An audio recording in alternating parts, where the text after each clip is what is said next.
রাত্রি হয়ে গেছে আর আজকে রাত্রিরে করেছি এই যে রুটি আর এখানে করলাম চিকেন কষা।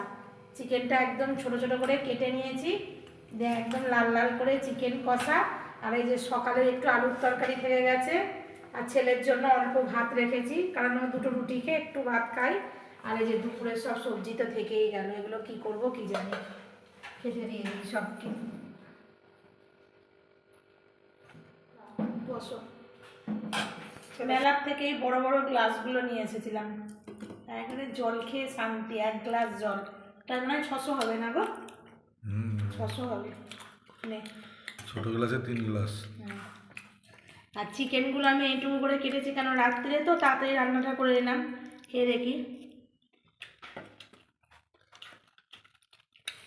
জাস্ট অসম হয়েছে, দুর্দান্ত।